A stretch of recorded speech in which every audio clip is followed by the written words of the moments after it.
Hi, my name is Dr. Shoaib Malik again from Maxillofacial Institute of Implantology.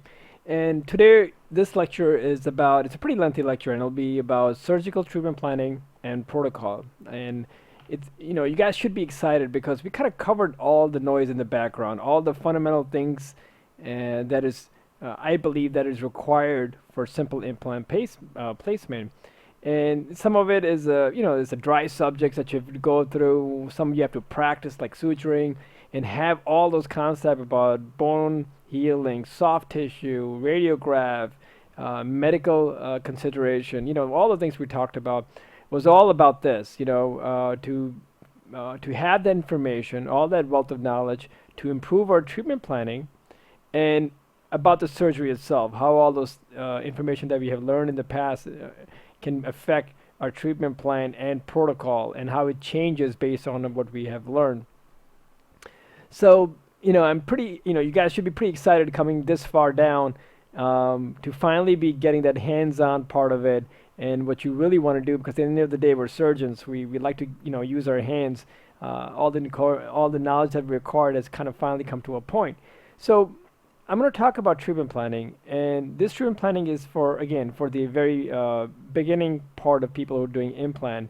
And if you're interested in more advanced, we have another lecture for that. So we're going to just talk about single unit implant cases, and we're going to talk about maybe overdenture and not showing you pictures because pretty much in treatment planning, we're going to talk about how you need two implants. You can place two implants for the overdenture part of it. But some of that stuff I like to go one-on-one when we do our mentorship. So, but in this case, even though I do not recommend when you first start doing implants to do anterior maxilla, in fact, I feel you almost have to go through, 40, 50 cases to really understand the surgical component of the interior of the maxilla. That's very key. There are times when I first started, I got myself in trouble, and after I graduated, I've done close to 1,000 implants. So that could tell you, even at that, there were times where I got caught. But you get better, you move on, and you're not stuck with your bad habits. You improve your skills and knowledge, and with your own feedback when you see your patients coming back. So, but I will go over it because I think it's important to understand what's required, at least academically. And when you know what it is, you can actually work yourself up. So my goal for you would be you start out with those single implants and then you work your way up to the maxilla. And you will realize when you start feeling comfortable because you will understand predictably the soft tissue reaction, your flaps and whatnot. On the same part, same thing with the media placement. I always kind of recommend 15, 20 implants before you start doing immediate placement. And the thing is, it has its own unique twist. These are not you kind of black and white where you learn how to place implants and you're master of the interior, the immediate placement. It's totally different protocol for the immediate placement. And then immediate placement with loading, functional loading, is a different protocol. So that's why this presentation, this course is set up for the most basic single unit, just understanding the bone morphology, soft tissue, occlusion, and loading, and see what the implants are and doing it. And then you, on your own, once you have that confidence, when you get more and more experience, you can graduate towards it, and then we can set you up with the interior courses and immediate placement courses and our mentorship on that. So on the treatment plan, in this right now, we're going to basically force upon you the single unit. We're going to theoretically talk about these two, but our goal is for you to be able to do this and an overdenture supported by the end of our course and mentorship. So what's the most important thing? No, I didn't make this mistake. I just really said it 3 times. Is case selection, case selection, case selection. This is where you either get in trouble, you have a bad result, and you lose confidence and you never want to do implant again. But if you follow the case selection and know your limitation, know your limitation, know your limitation, I said that 3 times too, you'll be able to get yourself out of trouble and enjoy it because it'll be failure free result. I mean, if you do have failure, it'll be, it's something that you'll be able to handle, but not something where your total reconstruction would be required. So case selection is probably the most important part. So like I said, for this lecture, for the beginners. Our goal is for you to do implants in the non-aesthetic zone. So avoid for number 6 to number 11. Everything in the back is good to go. When we talk about case selection, and we talked about uh, you know uh, as we go on, we'll talk about different classification of bony defects, for example. And when you have big buccal wall defects, don't try to be hero. Don't try to create that buccal wall, and because you took a course here, don't do that. Uh, at least right now, get the fundamental part right, and then once you start understanding how bone reacts with the implant, then you can be up there to kind of figure out how to create that particular bone that adapts well for the implant. We'll also talk about the interarch distances, if it's too big, too small. If it's too big and you have to create the height, don't do it. If it's too small and you need to do a little bit of avioplasty to create the inner arch different for the prosthetic, like we talked about in our prosthetic lecture, that's within well of your mean after going through this lecture. But if it's too long and to shorten it, I would advise to not do it right now. Anatomical consideration, if the bone in the back of the maxilla is 6 to 7 millimeters, uh, you know, uh, you can place a 7 millimeter implant, but if it's anything less than that, don't do it, send it out. Don't try to jump and down into internal osteotomies or sinus lift, at least if that's who you are, if this is where you belong in. If it's closeness to the infraalveolar nerve, if it's more than, if it's about 10 millimeters, you should be safe to put 7 millimeter in there. But anything less than that, you're cutting your corner, especially depending on what kind of radiographic image you have to be able to make that determination, as we talked about distortions. I do expect you to do this. Once you have learned how to do a single implant, it's kind of same way you can also place the overdenture, where you put 2 implants in between the 2 foramens. But do about 15, I would say 15, 16 of those single implants before you start doing the overdenture. But that should be well within your reach part of it. So what are the parameters for successful implant? I mean, what do we consider a successful implant?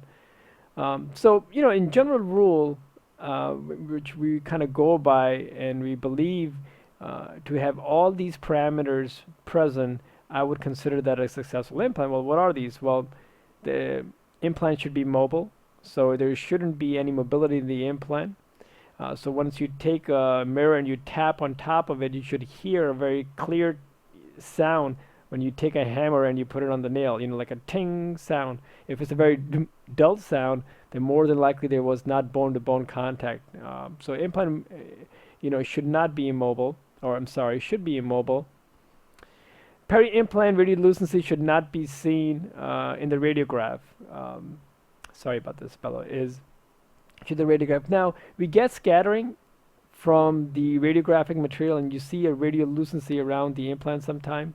So if you do see this, make sure you check by tapping it and do a physical exam, or even torquing it, which we'll talk about what that is later on, to make sure it's not immobile. But if it's immobile, it's good to go. A year after loading of the implant, the vertical bone loss should not exceed 0.2 millimeter annually. So right after loading an implant, the biggest forces are taken and absorbed at the cortical bone we talked about, and you usually lose right after the osteotomy about 1 millimeter, but after that it should be about 0.2 millimeter annually at most, and it should not exceed that. If it is, then implant is probably in the failure route. Individual implants should be free of pain. So even if you think they're integrated, if your patient complain about pain, then either needs to be removed or there's some other issues going on. Obviously, infections, neuropathies where they're feeling burning sensation, or obviously if you see it go through the mandibular canal, you have to take it out. Okay, it shouldn't even get to this point. So once we have understood our success rate of the implant, how does it all start? Well, the patient comes in and they usually come in with a chief complaint. If not the chief complaint, they come in, hey doc, kind of fix my mouth up, whatever it needs to be. And we expect when we're doing your implant to do your regular stuff. Make sure the periodontium condition. We probe it, we mark it, make sure whatever health it is, condition it is, and type of periodontium that's around it. We check our bleeding, probing, mobility of the teeth, recession, have a do the same nice periodontal exam to have a generalized condition of the mouth, and it goes back to our gut feeling, not gut feeling, but our understanding of the patient. Remember, we even talked about medical condition and success rate of implants, where we talk about diabetes and all the other conditionings. So at least we know what it means, what kind of patient's hygiene and what's ability to keep up with their prosthetic to clean it up gives us a good idea. So again, this should all be known. So this is done of your patients regardless, but we recommend it obviously. It gives us a good idea.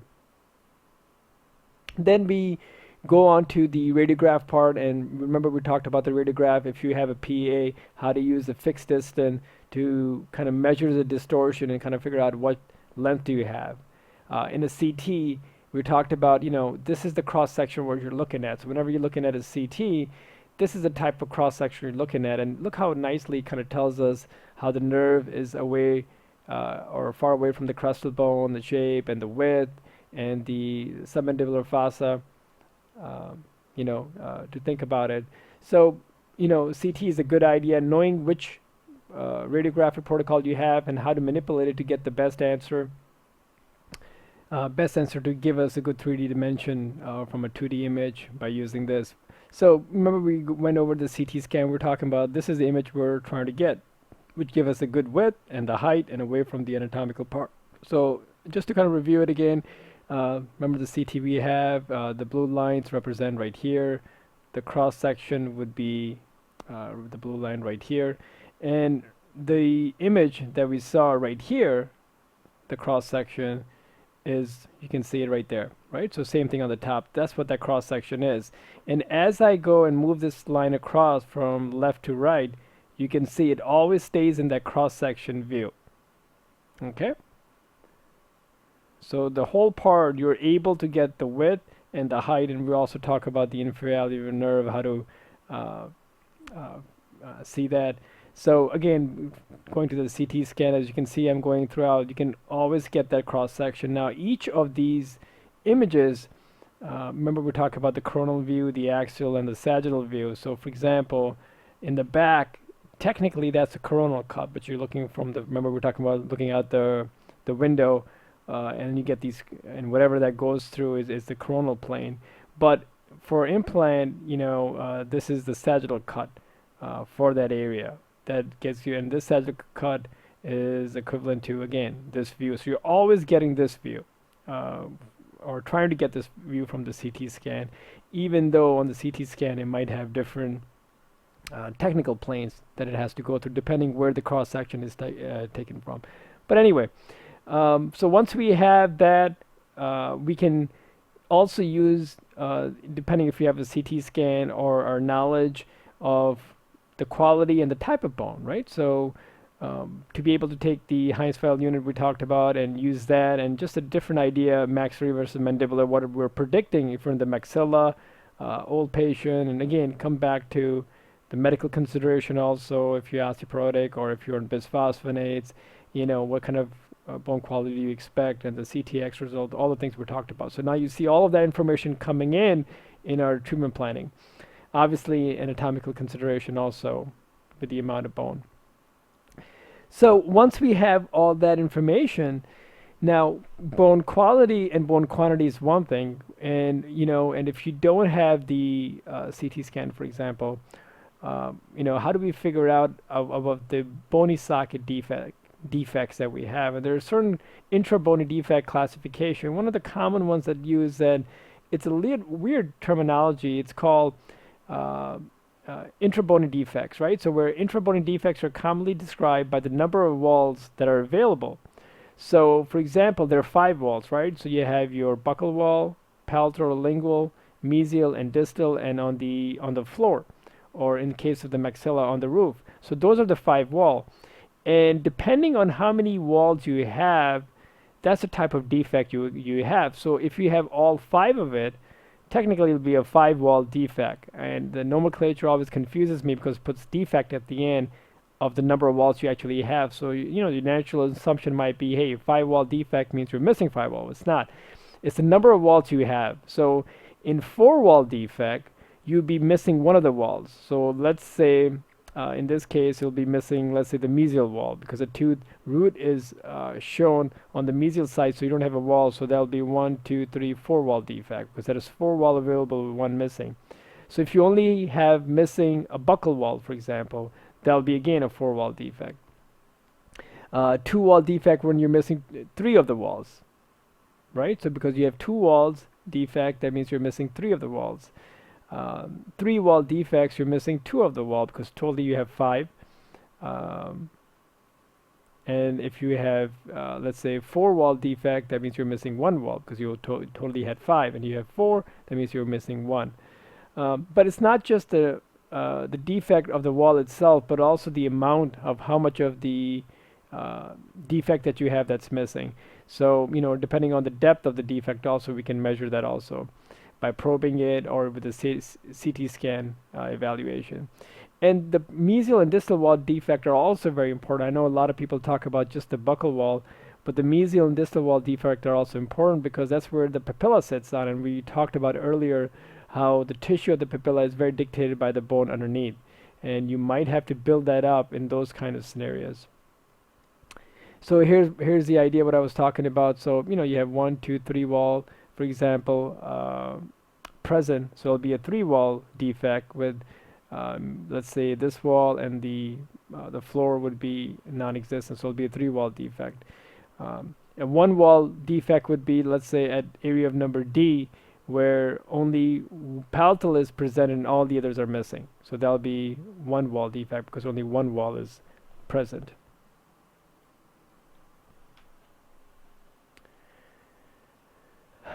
So that's a Sackett-Boney classification, and again that helps us treatment plan it because it'll tell you in your case selection that is that the case you want to take, or is that the case you want to refer out.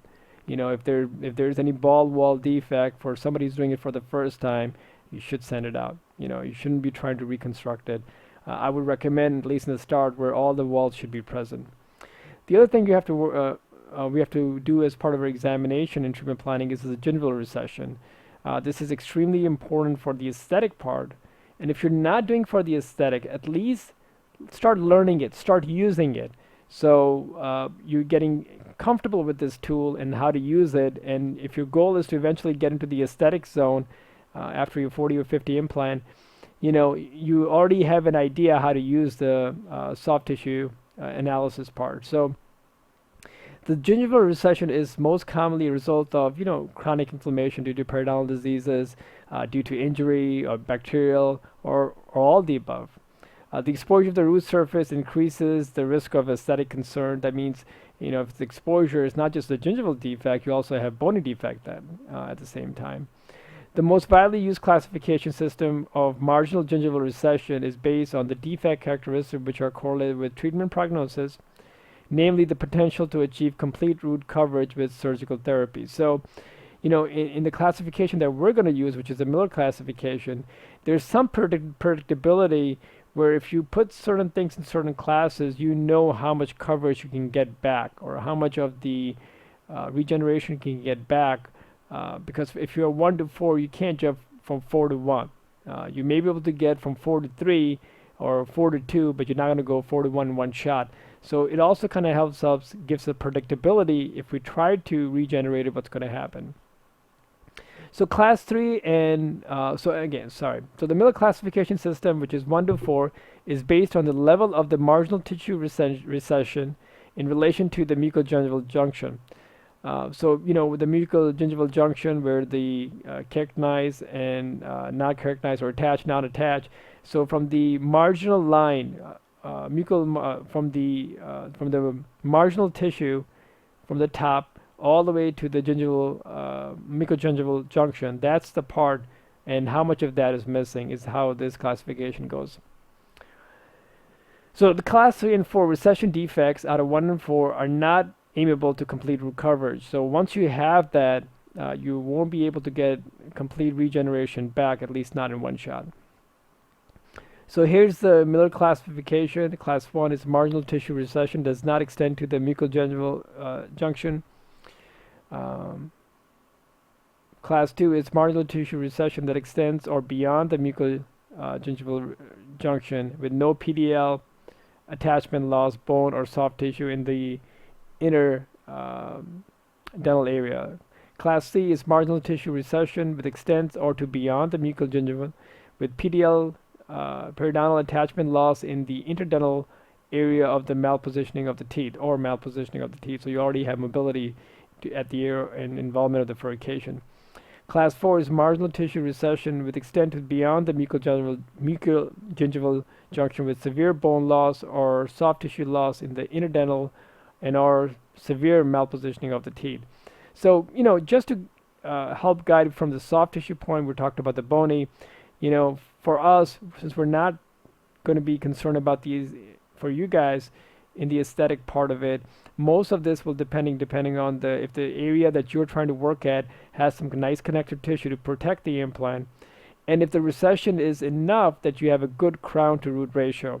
So if you have too much recession, too much bone loss, you probably have to augment a long crown to compensate for it. You're not worried about the cosmetic, it's because in the back, but you still have to worry about the crown from the implant to crown ratio.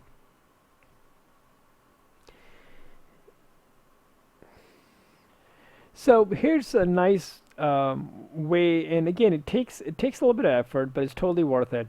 Where if you don't have a CT scan and you take your PA and you still can't get a good idea, you have idea about the length, but the width part of it, and we discussed this a little bit in the when we talk about soft tissue, and so this is a soft tissue mapping fabrication mapping guide technique where you take the vacuum form and beforehand you put little areas onto the vacuum form that are opposite on each side. So on the lingual side and on the palate, on the buccal side, you have the dot at exactly the same position, and so little holes in there, and you map these holes out. And then when you take this out, vacuum form, you place it in patient's mouth, okay? And each of these holes, and this is a cross section of those holes, you can measure how much tissue that you have. And like I said, this dot has to be right spot at this dot. This dot has to be right at the same angle as this dot.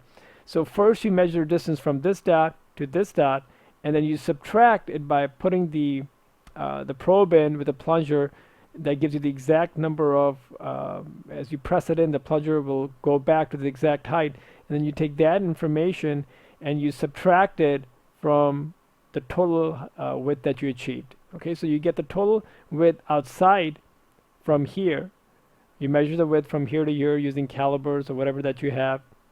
Or if not, you can even take this out and kind of measure the cross section of it. Just put the ruler by taking it out and measure the distance, and then subtract here and here, and they'll give you the good idea of exactly how much bone do you have. So again, all these tools are available. This requires a little bit of pre-op workup and being patient, but this would also be able to give you a good 3D picture if you don't have a CT scan with just PA. So you use that fixed measure device to get the distortion for the height and this protocol for the width part of it. And it's important also sometimes for exactly at the dental papilla part, you want to measure the height and the soft tissue component, and we'll talk about how that's so valuable. And also remember we talked about flaps. So if you see there's not much bone there, then I would tend to make my flap and be conservative and leave the papilla and start my flap here, like we talked about those two techniques, which again we're going to talk about later on. So once you have all that information, then you can start doing a little bit of treatment planning. I mean, do you want single tooth restorations? Do you want patient to have a 3-unit instead of all implants, or maybe even overdenture? So all these possibilities are there for you within your grasp of knowledge to be able to start treatment planning once you have all the information about the probing, medical history, your x-ray, and you do your soft tissue analysis, and you do the occlusion and bite that we talked about, and their interproximal distance, and what kind of occlusion they had to figure out, hey, what would be the best treatment plan for that patient. So again, just this is a little bit of review. Like I said, it's all the knowledge we acquired before, and I'm trying to bring it together so you can start using it every time you see a missing space. You're not just thinking, oh, implant. You're looking at the big picture from the restorative part also. So the cantilever should not exceed 2.5 times the AP spread. We always talk about square or taper arch should be dealt with more conservative cantilevers. And when we're talking about placing of the implant, there are three ways you can, once you have the implant, there are three ways to think about what the next step would be. One would be, we talk about, which I would recommend for you guys, would be this two-stage delay healing, where you place the implant, you put that little cover screw in there and let it heal, let it osteointegrate. When it's done, you put the healing cap on it, and then 3 weeks later you put the crown and you do the prosthetic part, right? So that's the two-stage delayed healing. There are times where you can do one stage, where you can take the tooth out and put the not immediate, but in one stage where you put the implant and you just put the healing abutment on it already. And then there's time where you can actually put the implant and actually put a provisional on it. Now in this case, it could be immediate loading, or it could not be immediate loading, where if it's immediate loading, obviously it needs to be on the occlusion, and if it's not immediate, if it's immediate function, it'll be on the occlusion, but if it's not immediate function, you'll have it supra occlusion, so underneath the occlusion, so patients are not using it. We do not recommend immediate loading right away on single implants, unless you have good experience. For you guys, I recommend just do your two-stage. Put the implant in, wait, put the healing cap on, and then the restorative part. But just keep in mind, as you get more and more experience, you have you can do the healing abutment at the same time, or not just the healing abutment, but load it, and then you have an option after you load it to make it immediate function, meaning you can be at the occlusional table, or non-function, you'll be supra occlusion table. So just because something is loading doesn't mean it's functional. So even though this implant is loaded by this crown, provisional crown, doesn't mean it's functional. So even here you have two possibilities. So again, a loading concept. There are different approaches to place dental implants after extraction. The approaches are, we're talking about the immediate implant placement, delayed implant placement, which we're 2 to 3 3 months, 2 to 3 months of after the extraction, after your bone graft, and the late implant placement, 3 months or more after the tooth extraction. And according to the timing of dental implants, the procedure of loading would be classified then into immediate loading, early loading, or delayed loading, which is over 3 months. So again, just to kind of go over the finalization, we can have two-stage, put the implant in, let it wait, put the implant in, load it up with a healing collar, and then put the implant in, load it up, and even make it functional, so you're actually using it. Okay, you can have a provisional and have it supra occlusion and be non-functional and be loaded. So once you have made the treatment plan, like I said, the other decision that you have to make is which of these three you're going to go. I recommend for you guys to going with this. And like I said, with more experience, you can move on and on to a little more technique sensitive and techniques. And this here also depends on the type. When you actually place the implant, it all goes back to the bone quality, right? So if you have good primary stability, remember we showed that curve of primary stability in one of the first lecture in bone morphology, when we talk about primary stability and mechanical stability, right? And I think I'm going to talk about it pretty soon and here also to kind of give you an idea. So if you get good primary stability, maybe you feel comfortable enough to be able to load it, but not functional, right? And if you feel the type of bone is D1, D2, and you get good primary stability. All right, so there you go. That's the graph that I was talking about. Remember, we talked about primary stability, the Newton forces that you're about to when you place your implant in, and how that primary stability actually goes down, and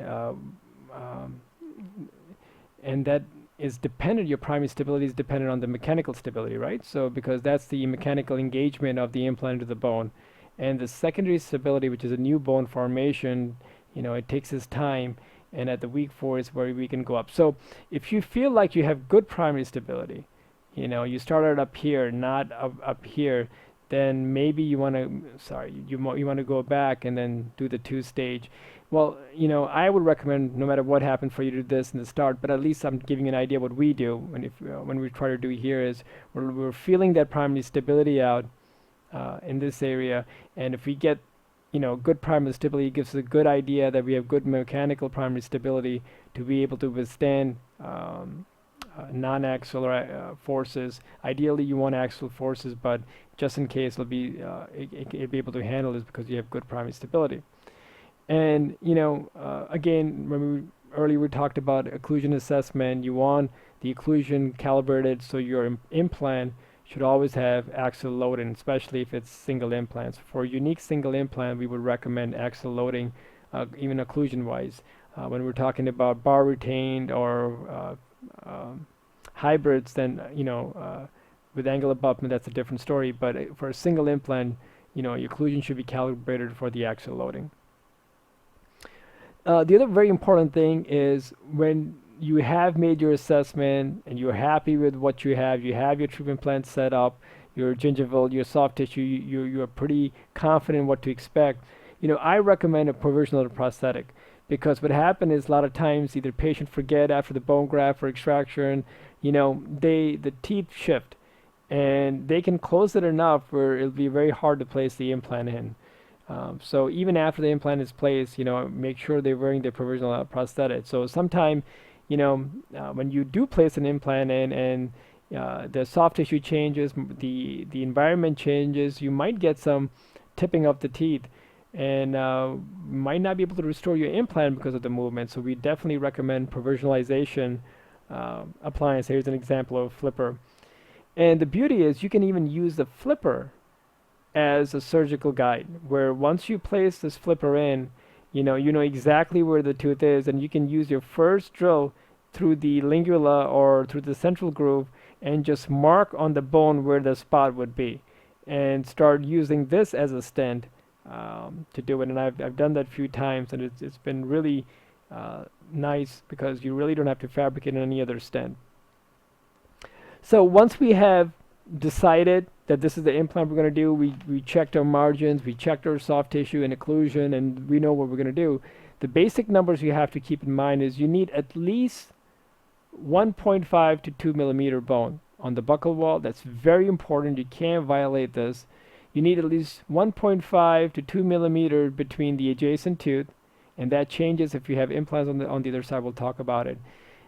So think about it. So if you have, let's say 2, 4, you need at least 4 millimeters of space, minimum space, even without including the implant itself. So if you're using a 4 millimeter implant, you need about 8 millimeter of width space right here from the mesial distance.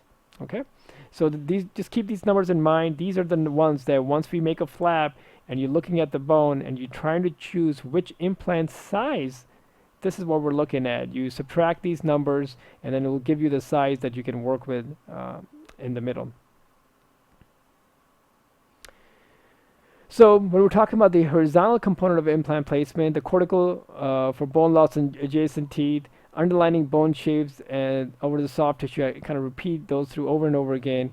Single teeth, we talk about 1.5 to 2 millimeter from the adjacent teeth. Between the implants, you need more space. So you need to have at least 3 millimeter space between the two implants, unlike normal teeth and the implant, which is about 1.5 to 2. Distance helps prevent bone loss from one implant affect the other, because tooth has PDL and blood supply, implant doesn't, so you tend to get more bone loss around it. And there's good blood supply that actually comes from the PDL. So we recommend about 1.5 to 2 between two teeth and 3 millimeter between the teeth and the implant. So when you see this, measure it out using calipers, and then you should know exactly how much space that you have. If you violate this space, you're going to get bone loss, and that's where you'll get your periodontal interdental papilla defects. So it's very important to keep that. And if you violate this space, this bone will actually atrophy, and then you'll get dehiscence of the implant on the buccal plate, which is one of the weaker plates. So this is the example where you can see, if you have an implant, you need to have at least 3 millimeter space between the implants. and then 1.5 between the natural teeth. And you see this bone right here, this triangle of the bone, that helps the papilla. If you violate this space, this bone will go away. So that's why we strongly recommend keeping that safe space and measuring it out. On the soft tissue part, like we talked about, that the implant should be at the level of the CEJ.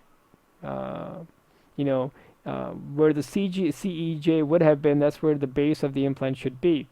And on the anterior region, it should be about 2 millimeters below the margin itself, the gingival margin right here. So 2 millimeter below, you need that at least 2 millimeter of biological space. If you don't, it's going to, you're going to get bone loss and inflammation. So when you are treatment planning it, make sure when you flap it, you measure this down up here, and make sure you have this 2 millimeter of gingiva available.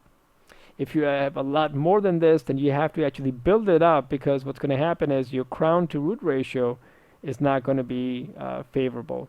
So, again, this is for the aesthetic part on the interior area. It is not as big of an issue. You need to have 2 millimeter, obviously, but it's not as big of an issue in the posterior part.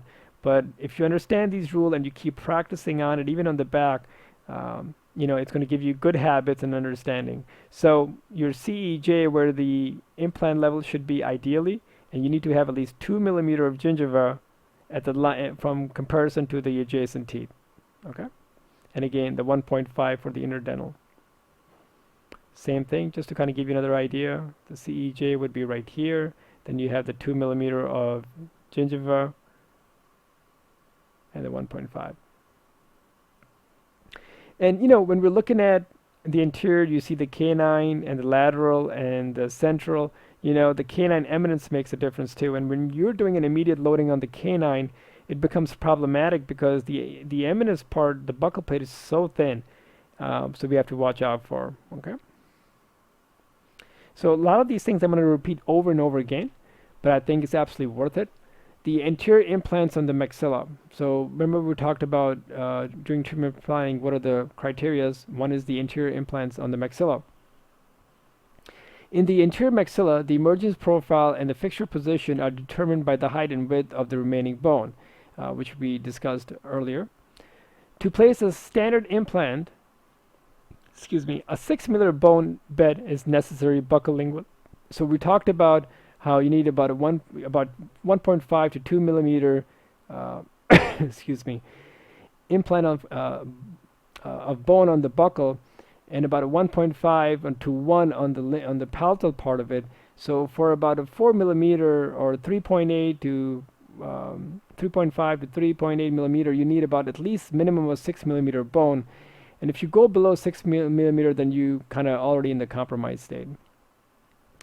The thin scallop periodontium, the roots are narrow and more tapered in the anterior region. In the interproximal areas between the adjacent roots, a wide mesodistal area of bone is observed as a result of significant tapering of the roots, which is evident even when you look at the X-rays, the PAs. The thick, flat periodontium, the roots are wider and less tapered. A smaller area of mesodistal bone is noted in the interproximal area between the roots. So, the type of periodontium can give us an idea what to expect underneath. What type of interproximal areas that we'll work with. So, again, a good indication of how the periodontal will give us a good idea what to expect. And obviously, root morphology, like we talked about, the canine eminence and the centrals and laterals, it becomes very confusing or challenging is a better word. I don't expect you guys to do this, but again, this is a good learning process. You can come back as you enhance your skills. So one of the things I would like to talk about is the immediate implant placement and loading. So immediate implant must be approximately 5 millimeter longer than the natural tooth. So if you're trying to place an implant, I've done up to as low as 3 because I was able to get stability from the other sides. But ideally you want to go 5 millimeter beyond the apex of the other tooth, because that's where you're going to get that native primary stability. The parameters for immediate loading Doesn't mean function, but just loading. The parameters for immediate loading or immediate restoration, which would be putting the provisional crown in there, including a minimum of 10 millimeter length of the implant. So implant should be at least 10 millimeter length. The diameter should be 3.7, and you should have at least 1.5 of native bone around that implant to give that initial likelihood of that primary stability. The clinician must remain 2 millimeter below and behind the vestibular line of adjacent teeth to compensate for the large aesthetic zone. So we talked about that 2 millimeter of biological width once you cover it. The implant can be 2 to 3 millimeters smaller than the diameter of the natural tooth. So there is some flexibility there. You don't have to be completely over the tooth itself, especially if you're trying to preserve the buccal plate. But even if you have 2 to 3 millimeter of space around it, and which you can help by going 5 millimeter at the apex, but that 2 3 millimeter can actually be filled with bone graft material to kind of give you that little bit of stability. So the space between the implant, which we talked about right here, and the vestibular plate, in many cases, allow fitting of augmentation material like the bone graft, whose dimensions are 10 to 100 to 300 microns. You kind of mix it up with blood, and you kind of tap it around the buccal and the walls, and then you kind of place the implant in. After the material is set, the implant is inserted. Closing is performed with the insertion of a temporary titanium or plastic abutment. So if you're loading it, you place it in, you go 5 millimeter beyond. If you have a gap, you fill it up with bone, put the implant in, put the provisional in, and make sure you have that primary stability, and then you clean any cement that if you are using it, and then you can close the flap up. But to make sure, if you're immediate loading it and you're provisionalizing it, make sure it's non-functional. We don't recommend for single implant functional loading. So make sure it's infra occlusion, so it's below the occlusion line and self occlusion. A temporary crown that contacts the adjacent teeth should never be used. So when you are using a provisional, make sure it's not contact the adjacent teeth. The crown must be cemented, we talked about before, the flap, so it's nice and clean, so the cement is not going to cause any kind of inflammation response. Again, we talked about 1.5 millimeter, the buccal wall, the palatal wall, and the CEJ. Remember we talked about the 2 millimeter or 3 millimeter. Ideally you want to be 3 millimeter, but at least be 2 millimeter. The clinician should also assume a resorption. We talked about the success of an implant. So when you're placing your implant, place it in and especially in the aesthetic zone, to expect at least the 0.5 to 1 millimeter of bone loss. Okay, so and compensate for the soft tissue. So repetitive again, but as you can tell, these are very important, especially if you want to, after your experiences, come back in the aesthetic zone. The most determined parameter for achieving an aesthetic single tooth restoration is the interproximal bone height at the level of the teeth containing the edentulous gap. The related bone should be within a physiological distance of approximately 2 millimeter. Right? We talked about that's a minimum at least. If it's more, I would actually augment it of the CEJ, which is the area right next to the teeth, and thus provide the essential support for the overlining soft tissue compartment. Hence, per-operative diagnosis will include the interproximal radiographic bone height. So, like I said, that bone height is important because it carries the soft tissue on top, and the probing also can help us. And if we're careless, then we get the black triangle effect.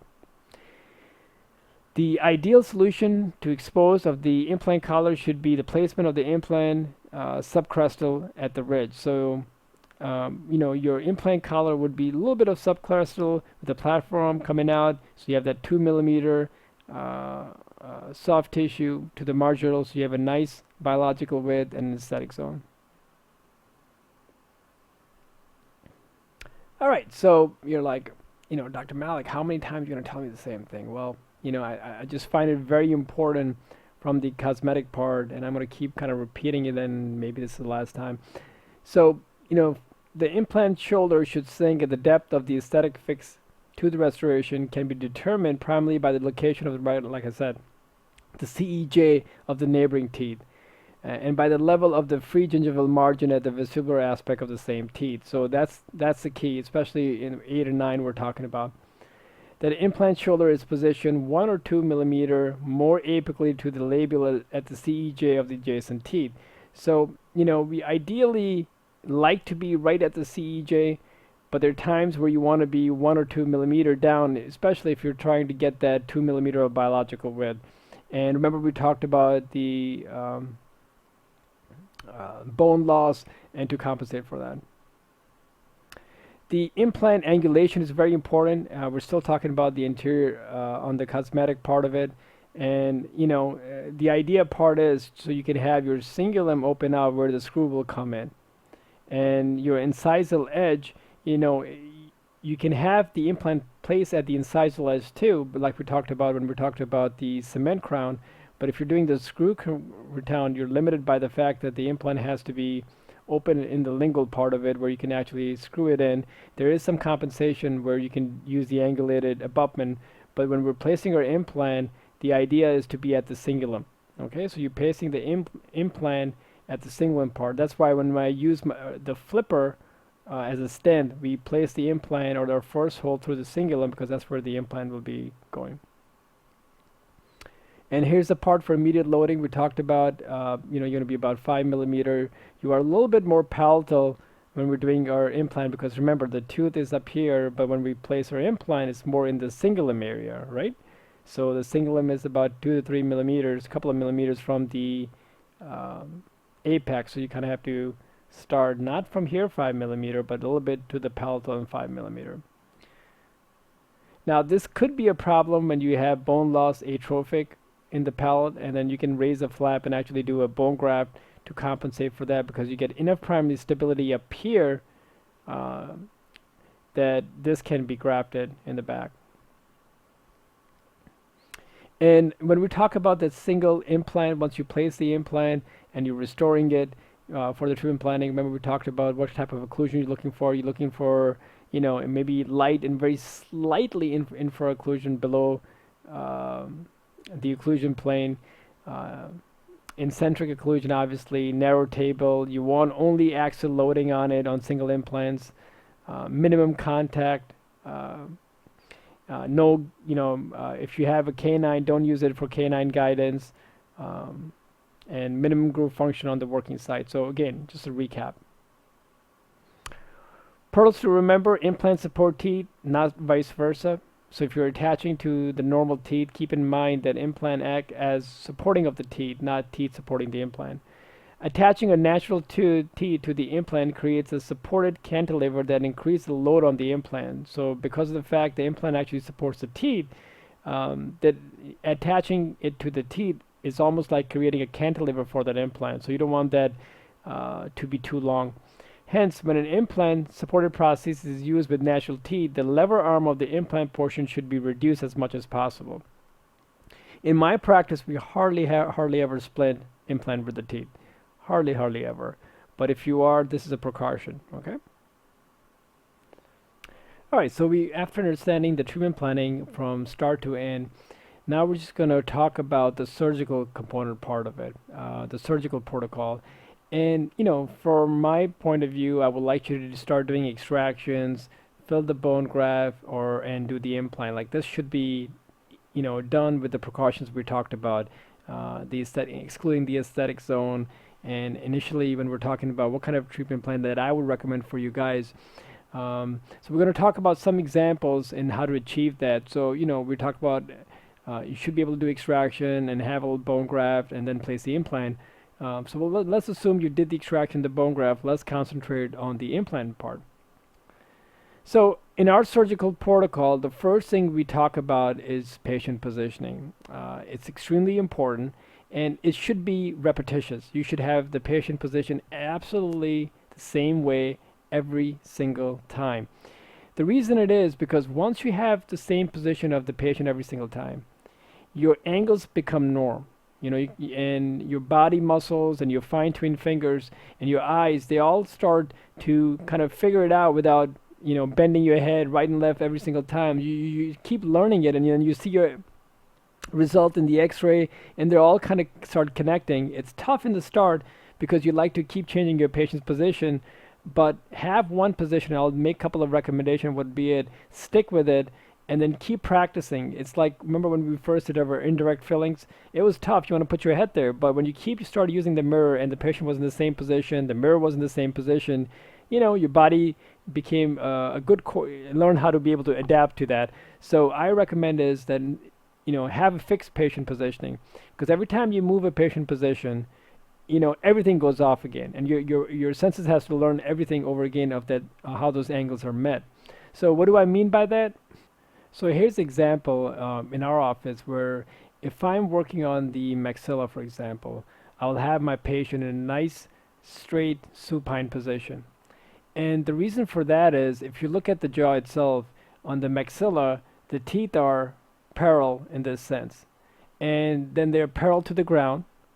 And if you're standing right behind up here, for example, if you're standing right behind here, this is easier angle to figure out. Your body can easily adjust, because if you notice, for us, it's easy to see a 90 degree, let's say, and 180 degree, like a parallel and those are very easy to figure out. If you show this to somebody, you can easily say, hey, that's 90, that's 180. What confuses us is this, any angle in the middle. That's what makes it a little complicated. So what I like to do, I have my patient supine, so the maxilla, the teeth on the maxilla where I'm putting the implant are parallel to the floor. So in my hand, my eyes, even if I close my eyes, I stick my arm out in this fashion straight up, I know that's the size of that's where the implant, and my eyes are getting so used to it. And if you're standing behind the patient and you look down from there, it's easier to see the mandible teeth from behind the patient as they open up their mouth. And you can see the nice relationship of the maxilla and the mandible when you can make them open and close. And the mandible teeth, if the jaw is straight down up here, the teeth are going to be perpendicular also, like this. So now you can see both are perpendicular. So without even, I don't have to guess. I can see that this is perpendicular, and like I said, it's intuition to us to have that perpendicular very easily as we're figuring out what our angles are. So I recommend have a patient in a supine position, so their teeth are parallel to the floor, and then the patient to stand in the back. So here is a closer example, and you can see how the teeth are parallel to the ground, and you can manipulate the jaw like he has it really extended up. So his jaw is in this formation. That makes it a little tricky, but what I like to do is I'll have my teeth supine so they're nice and straight, and manipulate this jaw, just make it close enough so it'll be perpendicular like this, that's one of the things I do, but I do have another way, so where I have the patient sitting in supine if they're doing on the top, and I'll change the position on the bottom. So I have some guys who like it supine on the top but a different position on the bottom, but as long as you're consistently same on the top and same on the bottom for it. So you can see the advantage here is just nice and perpendicular, parallel to the floor. I mean, it's very simple to be able to adjust to this without trying to figure out exactly what the angle is. So for the mandible, the other option was like we talked about before, but some of my doctors prefer when I tell them for the mandible, always have the patient sit up straight on.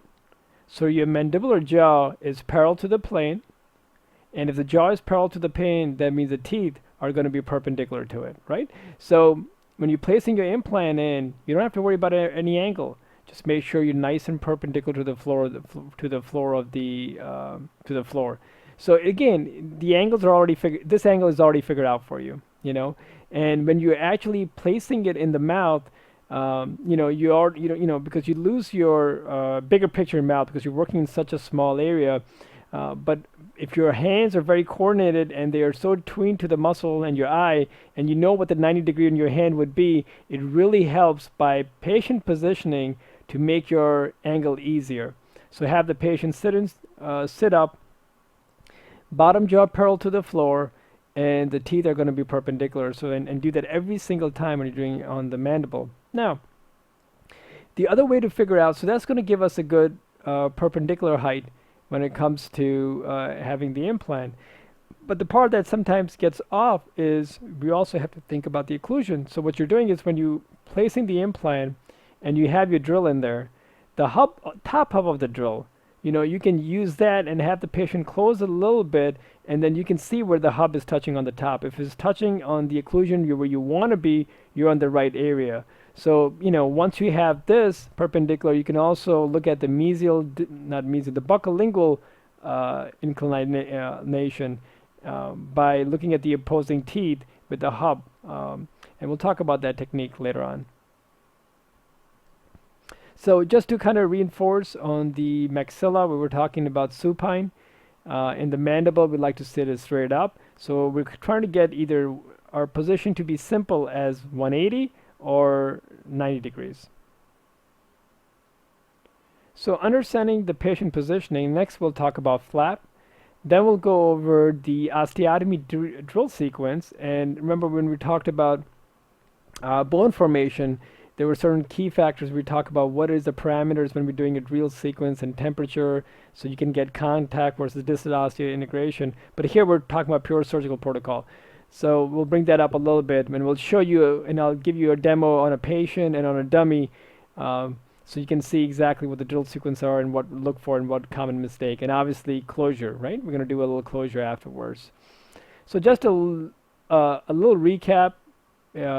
Patient position, I'm sorry, we were talking about. So a little recap on the flap design. Remember we went through the soft tissue and we talked about these two type of tissue flap design, and I talked about in my case I don't do that vertical because I'll literally just take this thing and suture it to the buccal mucosa or cheek mucosa, so we don't have to worry about tearing and needing that extra part of it. The drill sequence on the surgical protocol. So once we made our flap and we're trying to start with the drill sequence, so keep in mind the heat kills. So the excessive heat can really affect our osseointegration, and we do not want the temperature to go more than 39 degrees Celsius. For that to achieve, the maximum you want your RPM of drill speed is going to be 2000 RPM. And putting the implant should be around 15 to 20 RPM. So in my office, we are below 1000. So that gives you an idea. And again, the bone type makes a little bit of difference. So if it's nice, strong cortical bone, you want to maybe have more speed. But keep in mind, more speed on a cortical would also create more heat. So you want to make sure you have nice cold irrigation around it to compensate for that. And also I'm going to show you a technique where when you're putting the implant drill in, you kind of go in and out to make sure the water kind of goes back in and it cools the bone down.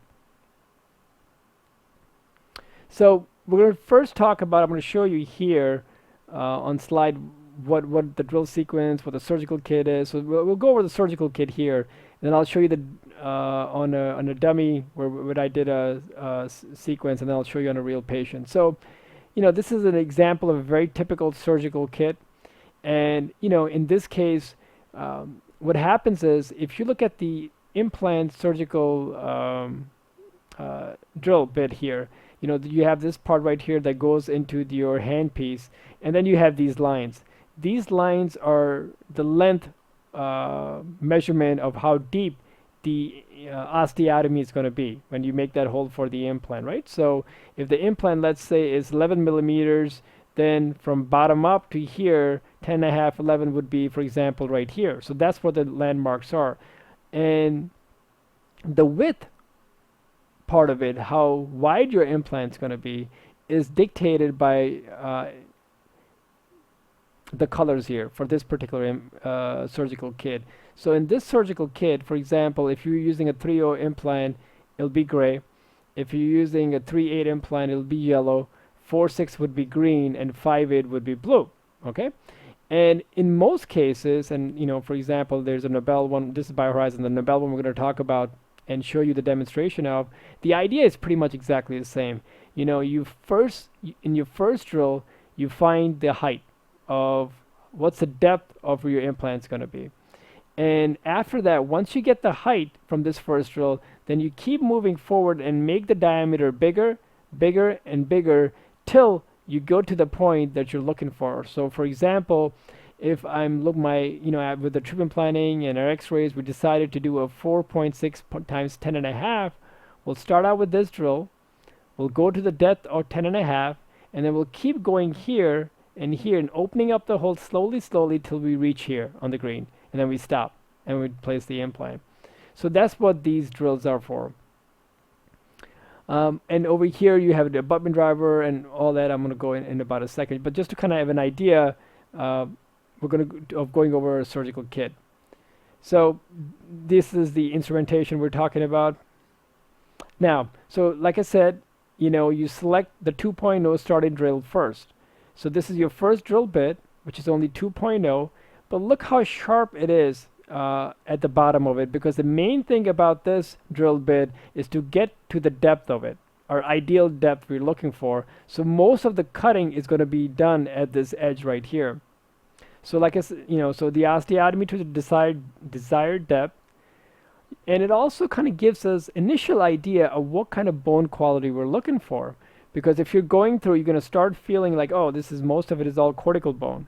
As you're going, you can feel the pressure as you have to go through. So it gives us a good idea too that later on, if we're thinking about immediate loading or not, or even if we might want to undercut and not go all the way down here, if the bone is really, really soft, maybe you want to undercut it and go only to the opening up to 3.7 and skip the 4.1 and put the implant in. But again, it's rare, but this will give us an idea. Once we got our initial depth, you want to make sure that your angulation is correct. So what we recommend at that time is what is called up here a parallel pin. You place the parallel pin in the osteotomy site and you take a PA.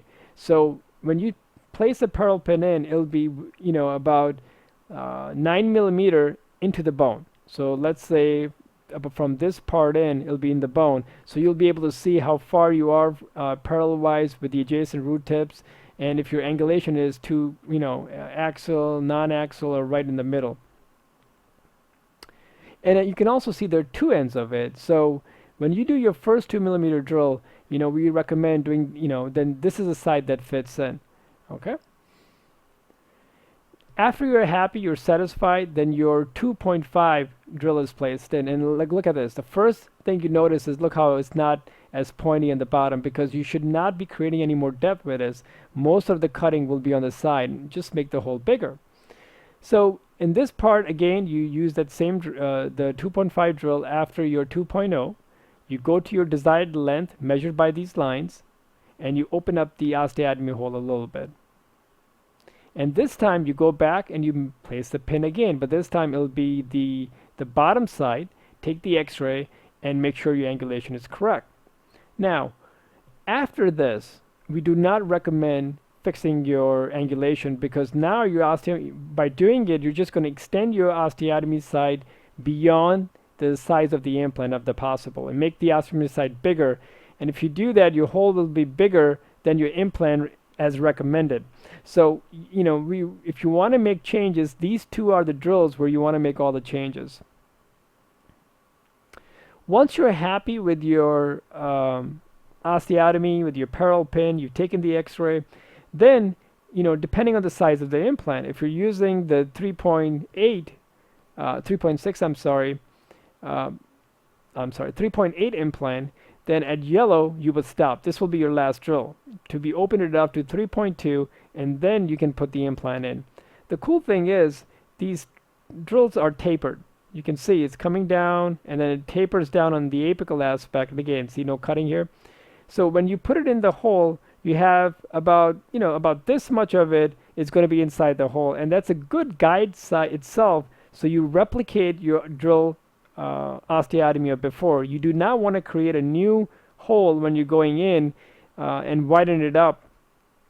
And when you're placing it in, it should be very passively place it and run, because look at this, from 2.5 to 3.2, that's all the osteotomy doing is 0.7. So it shouldn't be that big of a fight when you're doing this, when you're placing this in.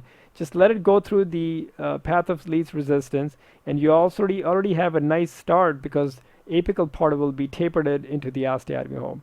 So if you're doing the yellow part, for example, a 3.8 pin implant, this would be it.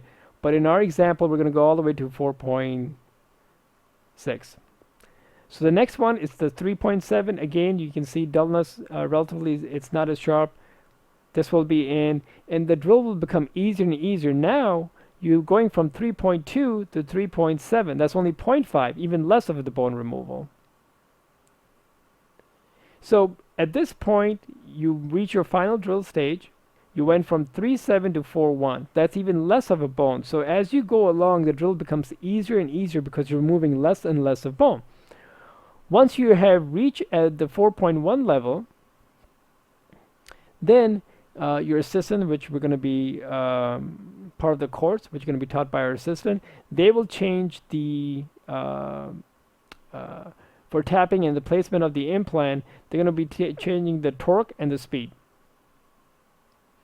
At this point, you're going to take the abutment driver and place it into your handpiece. Take the implant out, place it on the abutment driver or the implant driver, and have the implant placed in. Once the implant is placed in, then we use the hex to remove the abutment. And once the abutment is removed, we'll use the wrench and the driver to tap the implant into the mandible. Whatever the implant, let's say you drilled it in, you have about 4 or 5 millimeter of implant still above the crestal bone, then we using the ratchet, we tap it or hand drive it all the way to the desired level, which will be at the crestal level. You want to make sure your implant, you want to make sure your the implant, the driver, the wrench is completely seated into the driver, into the implant. So if this is the implant, the driver is nicely seated in, and it would be at the level of the implant. Then you take the cover screw out, place the cover screw on the top, and you can do your closing. Okay. Different companies have their own little protocol. So whatever implant company you're using, make sure you understand their protocol. This is for the Nobel. You know, they have a very aggressive cutting implants, the active that we use. So we go even lower speed on that, and we let the implant cut it down. And the torque, you can use high torque on Nobels because, like I said, the implant are actively cutting it, the type of implant that we use. But the key point is you should be in touch with your implant company and their drill protocol procedure and their recommendation. Again, this is the Nobel platform, their speed for depending on the implant. So before we're talking about BioHorizon, this is for the Nobel itself. All right, so now I'm going to basically go over the surgical kit. We're going to show you a little demonstration on a little dummy and then on a real patient so you kind of have an idea. I like to do it on the dummy, very freehand part of it, because then I want you to practice if you can a couple of times before that, because all the angles you can see, it's easier to show you guys, and I'll definitely show you on the patient also so you can see how it is on the live patient. So here's the model, and you can see it. I mean, you're never going to see this kind of nice bone thick that you saw, but I'm trying to here point out to you the submandibular ridge, you know, so you can see what you have to be careful, but look at how thick it is. But it's a good way to practice it, you know. So I use one of these models. I have plenty of these guys to practice on and show to my doctors, and I'll make them palpate by putting their finger like I showed you around it. So every time when you are examining it, you should put your finger in that area around and feel that submandibular fossa to compensate for that when you're doing your implant. So again, this is what I'm using. You look at the width, just kind of measure it out, have a feeling, and just kind of look at it to have an idea that what I'll be working on beforehand. So these are the two kits we'll be working with BioHorizon and Nobel. And these are 3 models, and I'll go over. So the first thing I'm going to show you is a drill sequence using BioHorizon. Then I'm going to use the Nobel. And the third one, I'm going to just show you what typical errors people make and how that makes a difference and what to guide for. All right. So in here, we're going to use BioHorizon. And the first thing we're going to talk about is when you're grabbing a drill. I like to use this neutral position right down the middle. And the reason is when you're pushing hard down in the cortical bone, see how it's easier to just go up and down? A lot of time I've seen people use, and they like to use this pen grip, but the problem is because you're trying to push it with your index finger, because you feel the resistance, the whole drill tapers forward. See how this is tapering forward?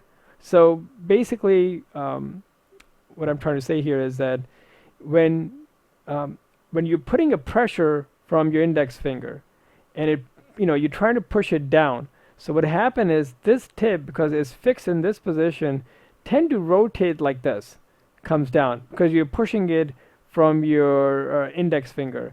So that's why I've seen initially people, because let's say there's a hard cortical bone and you're pressing it hard initially, then you start using this a lot more, trying to put the pressure on your tip finger. When you do that, this remains still like this, but by pushing pressure down, this being still, it arcs in this way. So initially your drill is going to end up being, misaligned. You're thinking of perpendicular because you have your implant placed in the area where you're going to go, but what happened is it started kicking in because the positioning of the tip. So my recommendation is always to have that neutral position set up, and then here's an example. Look, see how it kind of goes down when you put it, and here's my neutral position. And at this point, you're not putting the pressure here or there. It's right down the middle, and it goes up and down, up and down. So there's no unforced pressure. So here is our 2.0 drill. And you kind of place it in, and remember we talked about how sharp it is on the top. That's where the depth comes in, the cutting part, and there are small lines, I don't know if you can see it, that gives me the depth part. So here I'm planning to go 10.5, and you'll see how I'm using my positioning. And let's say if these two were the depth. Again, obviously you have to keep an eye on the anatomy, but this is just a drilling sequence. We're right down the middle.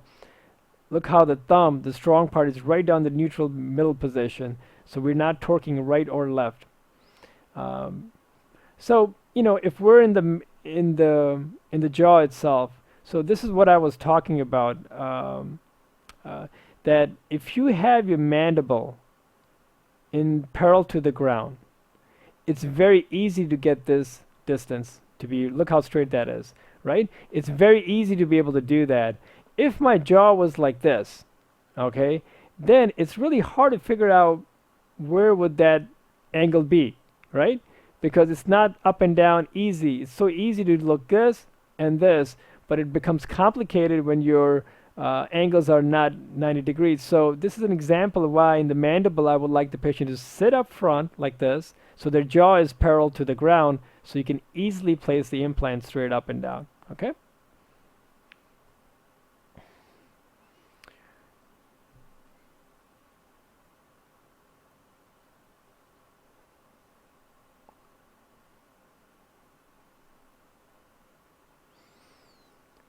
And here's a drilling sequence. See how I'm going in and out, in and out. This dummy is very, I mean, the model is very hard. So, you have to look, and I'm putting a lot of pressure, but look how it doesn't go back and forth tip because of the neutral position. And now I went to my depth all the way down, and you can see all the debris coming out. So when you go in and out, it forces the debris to come out and the water to go in. Okay, so just to kind of show you an example, I'm just going to do it again. So here's, again, what I was talking about. See how it tips over if you're trying to use that pencil grip. So we're going to go, put it back, and then we're going to place a parallel pin, right? We talked about it. So you take this parallel pin. There are two ends to it. One is thicker, wider than the other one. Since we're only using the 2.0, the first drill, we'll use the light end part of it. We'll place it in. And here, see how you can see nice parallelism? Okay, and this will, you can take an x-ray to make sure you're clear from your roots once you take the PA after it. And all this protocol, when me and my assistant come in to mentor, we make sure, as a surgeon, when you're doing the surgery, have nothing, none of this you should be your concern. The speed drill, none of these things. She should know, or he should know, your assistant, all of this stuff. Your job is just to concentrate, look at this, get this angle in, stick your hand out, and she'll give you exactly what you need to know. And that'll be our goal after we do our mentorship and our assistant train your girls on that day. So at this point, she will already have the patient PA ready to take the patient done. If you're happy, you don't have to change anything, don't. If you feel like you change anything, you can actually do it with your next step. So once it's nicely placed, you know, you want to make sure the distance, you can measure it, check it with your x-ray, make sure everything is fine. Now, once you're happy, you can take it out. And now you can proceed to your next drill. Again, we're aiming for the green one here, 4.6 times 10. We'll go to our next drills bed. Same thing, nice neutral position. The mandible is already perpendicular, so we parallel to the floor, we just have to be perpendicular. Again, going in, see how I'm going in and out, and you can see the debris come out every time I go back out. You don't want that the particle bone in there and get burned out and die and stay there. It makes your drilling dull. So make sure the particles are cleaned up. Here we're kind of removing it. You can see all the debris coming out. Now in some cases, you can actually take that debris and use it as a bone graft if you're doing an immediate placement, but obviously not in this case. So we can use this bone particle in bone augmentation later on. Then you can use the, remember there were two ends, you can use the other end, place it in.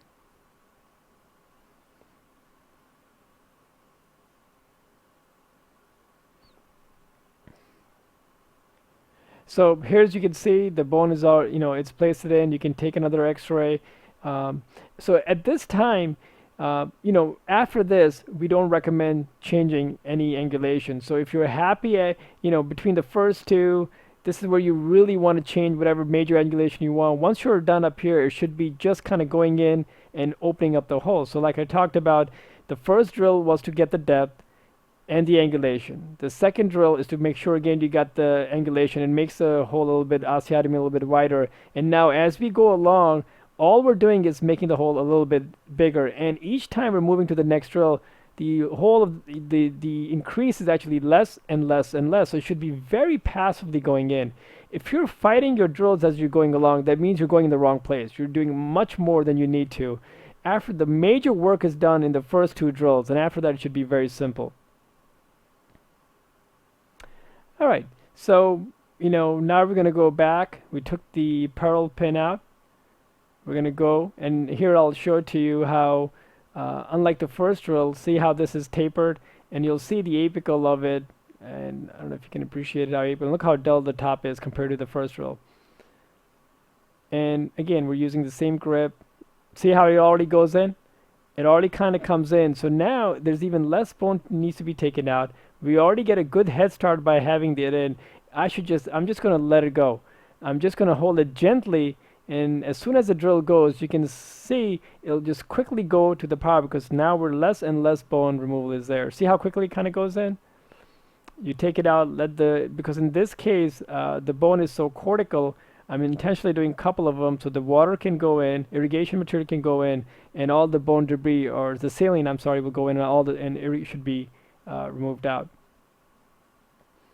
And you know, again, some of this bone particle assistant can actually save for using in the grafting procedure, if necessary. We're almost there. So here's the other drill. Same thing. Place it in. Same way. Look at the grip. See how the apical part is already in. No force required. Sinks in, and the only reason I'm going to take in and out is to get all that extra bone irrigated out from the socket, and you can see all the bone attached to it also. Alright, so this is our final drill. Same thing. See how apical is already in? We're going to drill through, out, and just look how much bone debris is coming out. Okay? clean it up. All right, so now we're going to put the abutment driver that we talked about.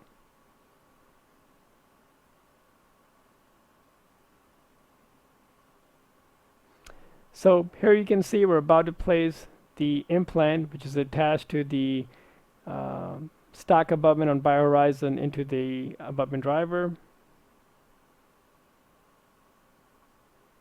Place it in, snaps in. This time again your system is going to change the torque and the speed, and your eyes should only be concentrating this spot. This is her job to put the implant in and just give it to you. Your job is to keep looking here, just extend your hand out and she'll give it to you. And you can see the component part of it, where the abutment is the golden part, the implant is on the bottom. Same thing. Now the implant is also tapered. So we'll do the same thing again. As you place your implant, it's tapered in, so look how much is already in.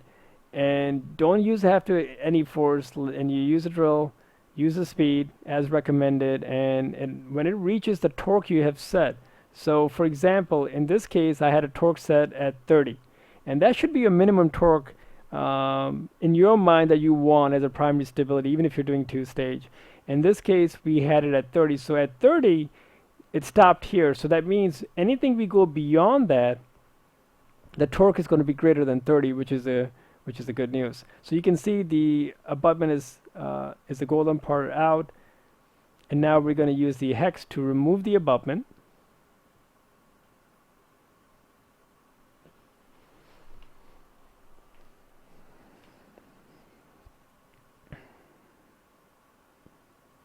Counterclockwise.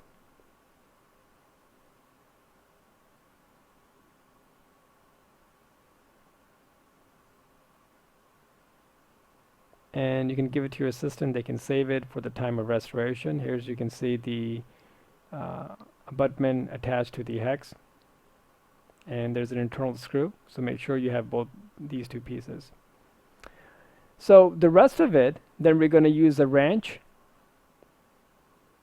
and we're going to torque it down to the crestal bone level. In this implant you have a nice finish on the top. So you maybe want to be a millimeter above the crustal bone, because remember, it's smooth. The bone is not a good attachment. It's good for soft tissue. So these guys have a unique implant for that. So know the company what you're working with. Here we're going to torque it down just above right at the crustal level. Fits in, and then you can start torquing it in. Again, this would be equivalent to a D1 kind of bone. So I'm going to use a little bit of force, excess force, to torque it in. But we know for sure. Now, the torque itself, wrench itself has a gauge in it, so you will know exactly what force are you going through. And here you can see I'm flush with the crustal bone, and that's what you're trying to get a little bit. After that, we'll take our hex out again, and we'll put the cover screw on the top.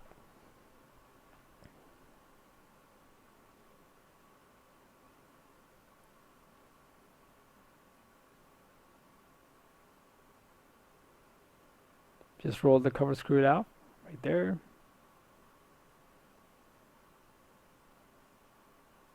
And we'll place it on the top and screw it tight, just like everything. Tight is clockwise. Loosening is always counterclock. So clockwise right here. And there you go. Implant placed. See that? Nice, right down, flushed up. So you know, that's the goal, what you're trying to achieve.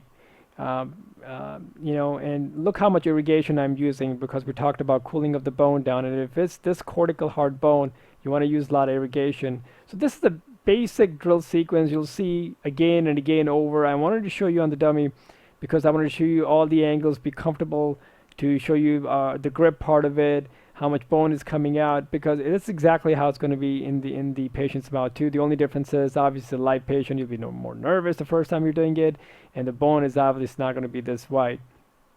The next demonstration I'll show you will be on the Nobel kit, and just to use different kits to show you, the idea is basically the same. Alright, so the example 2 will be on the Nobel active system. And here, same thing. Remember we talked about the 2.0 on the BioHorizon, how it is for the depth. And you can see the first drill for Nobel is nice and sharp to be able to get the depth and the feel of what kind of bone you have.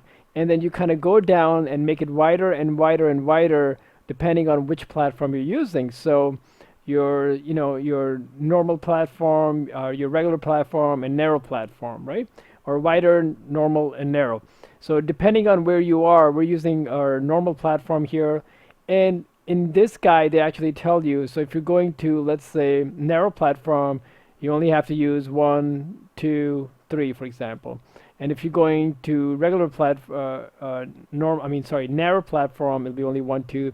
If you're going regular, 1, 2, 3, 4, and then wider, and you go higher. And also in here in active, they also give you a little guide if it's strong bone, medium bone, and then kind of adjust it by going one more drill up or one more drill side down. So same thing here, and they have their guide pins too for parallelism and their implant driver. And a nice thing about, at least for this one I have, is the wrench actually has a torque measurement in it that can give us a good idea when we're actually torquing it, how much force that we have. So here, the first drill, again, we're going to go, remember we're talking about perpendicular. All right, so you can see how sharp it is, but the idea is same. To be able to have an idea, and for the depth part also. So here you go. Nice neutral position. And, same thing when we talked about, we're going to go in, find the depth we're looking for. Again, give us a good feel of the the bone quality while we're doing it also. And look how the head is not tipping forward because of this neutral position. So once we made our initial depth, we're going to go down the sequence to the desired diameter for this particular system. And again, the first one was the hardest, and the second one just opens it up a little bit more, a little bit more, and a little bit more. You see how the tip went in already? Same thing, desired in.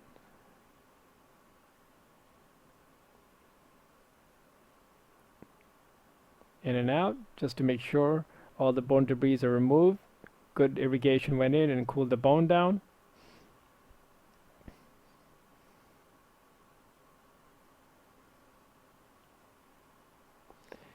At this point, just like any other kit, they have their pearl pins. You want to place it in. Check for the parallelism.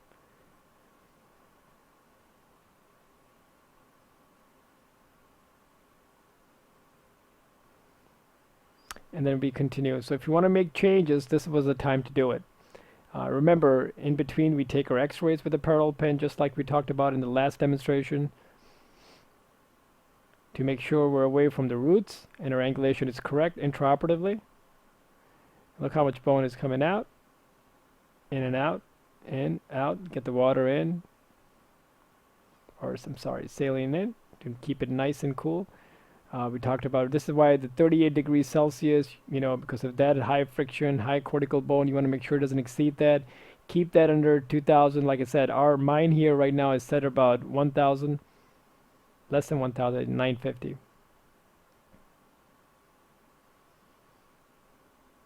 Again, parallel. And look how the initial part kind of dips down in. You just follow in and out, in and out. Couple of times till you get to your desired depth. So each drill, you're going to the desired depth at the same time as opening it up. So we're at the final stage.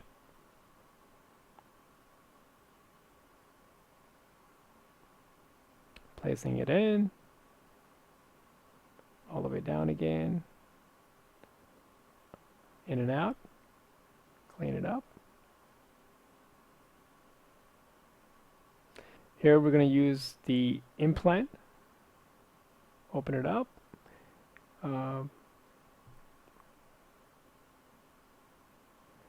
Got the implant driver in there. Your assistant right now should automatically change the speed, the Newton, and the setting as they will be trained in their presentation and doing the mentorship one-on-one. So now you can see the driver is set. We'll place the implant into the driver. And you can, just, and I just wanted to show you the, I don't know if it's probably hard to see, but the different type of implant that we use initially with BioHorizon to the active here. Here you can see the threads are very active. They're very aggressive, I mean. So the behavior of this implant when we're going to torque is going to be a little bit different than the BioHorizon. So, you know, that there is a learning curve from each set that I use. So, we use a lot of different type of implants, and we are happy. But a lot of also has to do with what fits in your hand, and each of these implants obviously they work. They all have great success rate, but they do have their own individual learning curve. So when you're placing your implants, be comfortable, practice, try to use the same kit. Initially, don't try to have two, three, four kids and just make your life complicated, because you'll see when you're using these implants, these the characteristic of the implants, where if they're tapered or cylindrical or how aggressive their threads are, makes a big difference in the way you're getting your primary stability or what kind of behavior to expect from it. And that takes time. It's easier said, but it's a surgical field most of the time, at least for me, when I use a new system and I kind of have to go over that. So we're going to place the implant in. Again, the torque is set, speed is set. You want to be greater than 15 to 20 Newton forces, and here you go. I'll click in. Oh, there you go. It's clicked in. And right there. So remember how I said for the active, the threads are aggressive. So I don't mind undercutting the active, because I can actually torque it in, and the implant would actually do the little osteotomy for it and go through it. If the threads weren't that aggressive and you undercut, it's not going to go all the way in, because it won't have the ability to push or cut through the bone down. It can only push it down if it's cylindrical and the thread are not sharp and active. So in that case, you might get stuck here, half in, half out, or the implant would be just start spinning at the time. And that makes a difference in the type of bone you have. So if you have a strong cortical bone, you don't want to undercut if you have a smoother, non-aggressive thread, because it'll end up start spinning. But in this case, just to kind of show you using active, I can undercut it and then use my torque to let the implant cut in and really engage in primary stability for this part.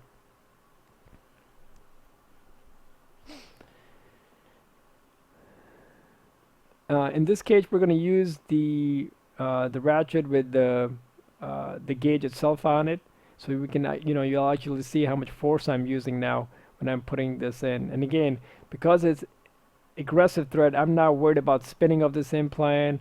I know every time I'll do it, it'll just cut through in, and in. Unless there is no bone, obviously, then it'll start spinning. So here, like we talked about, it actually has the numbers that you pull up. So when you actually sit in, you can use this level and pull it up, and it'll give me right there. See how it says right here, 35, the next number was 70. So it'll give you an idea for each torque how much it has. Now it exceeded 70, so I'm using the other end of it. Each company has their own, so it shouldn't be a limiting factor, but it's a really nice thing to have. All right, so now we'll take it off, and you can see how it's nicely flushed in right up there. Okay, so again, just like the other implant, same idea. You basically find the depth first and just make it wider and wider to the desired. And they all have their uniqueness, and then you can make sure you know the characteristic of your implant to figure that out. Also, at the same time, I would also recommend that do practice in a dummy a couple of times. Just get the feel of the drills and their cutting style and unique. Here we also have a surgical stent, a guide where you can put this guide in, and it has, see these parallel lines. So if you're doing an overdenture, it'll kind of give you a good idea. But the other companies might have one of these things also. But at least for me, that's what I use if I'm doing multiple implants in part of it. But we use both regularly, and we are very comfortable about it. So next, I'm going to talk about just general errors where people make. So again, we'll first we're going to talk about is the angulation part of it. Remember the pen grip, which people feel very comfortable, and especially in this strong bone. And I'll show you what I mean, because they'll come in, we'll find the nice spot, and we'll say, hey, look, um, uh, it'll be nice and aggressive straight up. I mean, that's what you want to be. But what's going to end up happening is, see how I'm pushing forward here, and the drill actually is inclining now. See how it's kind of pressing in and inclining, because just the pressure on the finger part of it, because it's a hard cortical bone, and even though we started out straight, but our angulation has turned into more on the tilted side. So once you do that, then if you put your next drill in, it won't be as easier as it should be, because now you're going to come back and try to be perpendicular again, but your osteotomy is coming through here, right? So this is again going to be hard to go through. See how I'm right down the middle? I'm trying to push it, and see how I change it again. Really have to push it hard all the way down, which is not supposed to be the case, because we talked about how the first drill is the depth part. So you shouldn't have any trouble going down. It's just removing the bone from the outside. And when we were doing the other drill without this grip, it was easily going in. You didn't see me any fighting for it. But you kind of know when your second drill you're fighting again that maybe something happened, that your first initial osteotomy has been violated, and you're doing a new osteotomy from the other drill, like in this case. And you can see how much bone is being removed in this part of it. And again, the depth part of here, I'm giving an example of how it would have been angled. The next one, the first one is angled, the next one would be straight. So you have two, and each one of the drills you feel hard going in, because you're making a new path every single time. So that's why it's very important to have. All right, so we went over the surgical kit, and I went over drilling sequence with you guys. And one of the key things I want you to remember is that concentrate on the patient. Don't worry about the drill, the speed, the which instrument or what need. Let the assistant take care of it. You need to have this experience to be fun for you. And I have, my experience have been, if the doctors are just doing surgery and they're making that hole bigger, keeping an eye on the implant, so your angulation doesn't change, it's fixed, and literally it's 15-minute case. You saw there were 3 to 4 drill sequence you have to go through. Your assistant should be learn what speed to normally be in other, if you, let's say you put your first drill in and you feel like it's too hard of a bone and you want to change it, then you can tell your patient, I'm sorry, your assistant, hey, I wanted to raise to 1,000. But most of the time we'll be within the same ballpark. And they will keep repeating what they're taught unless you tell them otherwise. So imagine when your patient sits it in a nice fixed position, you come in, anesthetize it, you make your flap, you look in the patient, your flap is done, you extend your hand out, she already has a drill with the right bit on it, the first one. You do it, you go to the second, third, and she puts the implant, boom, done. That's the experience you're looking for. And it's also, hard maybe sometime because you don't trust your assistant. And that's why we're going to come in and we're going to make sure it's all team approach, and you're going to trust them. So before the treatment starts, you have to tell them, I'm using the this size implant and this. So they have it out. They know what drill sequence you're going to go to. And like I said, there has to be trust for everybody. If you're going to be all hands-on and do everything, nobody ever is going to learn around you. And you're just going to get frustrated because you're doing everything, but you're not supposed to. That's not your job. So next, we're going to talk about, I'm going to show you a live patient. And again, it's the reason I did it on the dummy, because you have a nice visualization. And everything is pretty much same from the surgical skill, technique-wise on a live patient, but it's nice to see it. The problem would be here and there when my hand gets in the way and you're not going to be able to see it. But I just want you to kind of have an idea again from start to end what a single implant restoration would be, the type of technique that we use, and would be the flap design. And I've already shown you the flap part of this live patient technique. And I'll put it in another because I think you really don't see how the drill goes in and out and the water irrigation. So I'll have a little clips of the other live patient also to show you. So let's show you a complete from top to bottom from the top to end on the live patient. So we start with our flap design. We're going to go around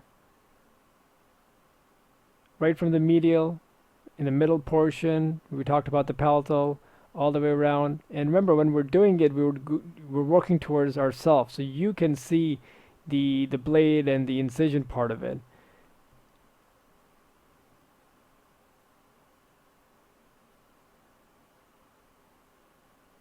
Here again, you can see me going through all the round to the sulcus. Then what I like to use is I like to use the crane pick sharp to make sure I'm through the periosteum. This was the extraction site, so we'll have a little bit of granulate tissue underneath it, which I'll excise later on, but just kind of show you.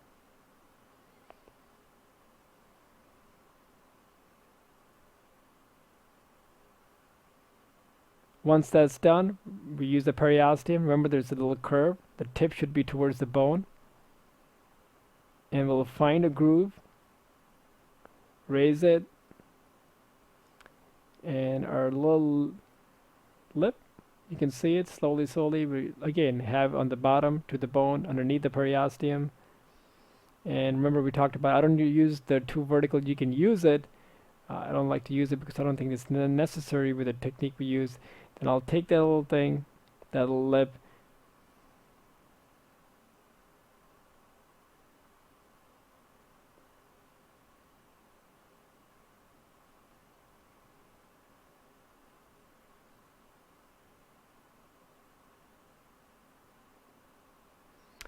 and we talked about how I like to take the suture, attach it to the buccal mucosa, one little stitch.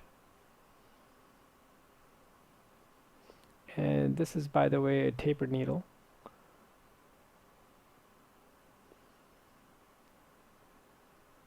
Resorbable suture.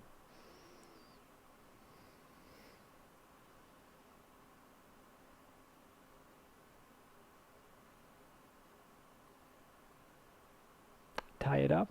So just a retraction of the normal will alleviate that flap out of our way. And we talked about what one of the big advantage of this flap is, because now once we're done, this is the only instrument I need to retract and give me all the access.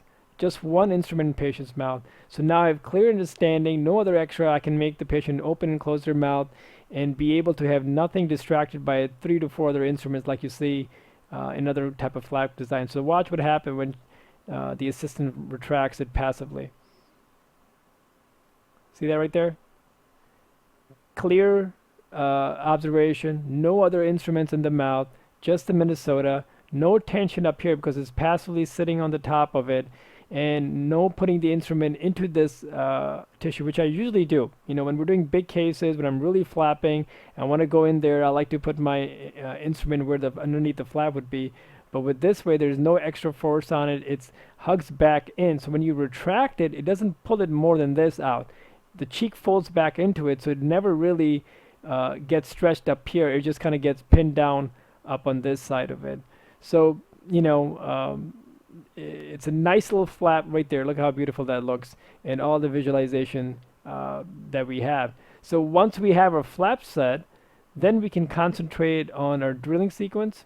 So here we're using I believe, this is the BioHorizon 1. So now what I'm doing here is just trying to show you that when you're placing the implant, you're looking at the cingulum and you're looking at the central groove here. So this is where you want the implant to be, right? When we talked about the treatment planning, you're looking at the central groove part because you want the axial loading, and this is the area you're looking for. So we're going to put the implant in this area.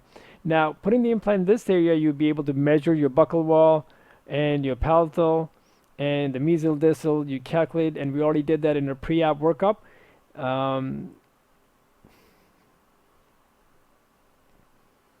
Here you see. Now, the cool thing is the patient is in supine, so this angle to me is right, parallel to the floor. And look at my grip. Remember, we're talking about the passive grip where we're not putting the pen grip, the finger over here. And here, look at, I'm making a patient close his mouth, so the hub is actually hitting the opposing tooth. So I can even look at the relationship on that implant angle would be to the implant itself. As the patient closed down, I can see which tooth is hitting. And sitting on the back of, or standing on the back of the patient, I can have a view of this up here and the opposite of occlusion part of it. So it's really nice when you're working on the top, have the patient in supine, when you can visualize the top teeth, the bottom occlusion teeth, opposing teeth, and the teeth up here. Again, most of this we will go over during the mentorship part and how valuable this position is, and you'll see how easy it is. But the key, like anything else, would be to repeat the process. So again, we're going at the depth.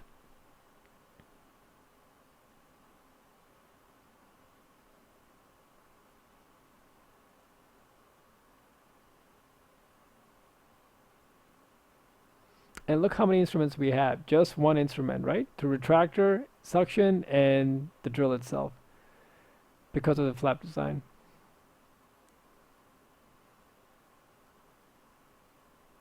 Alright, so you can see so now we're going to go through our second drill. See the osteotomy side.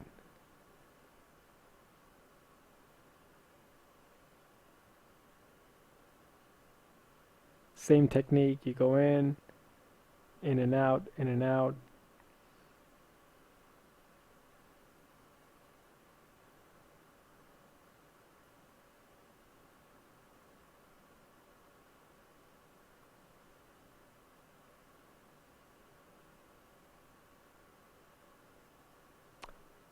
Alright, so you can see our osteotomy already done right at the cingulum and the central groove. So we'll go to our third drill.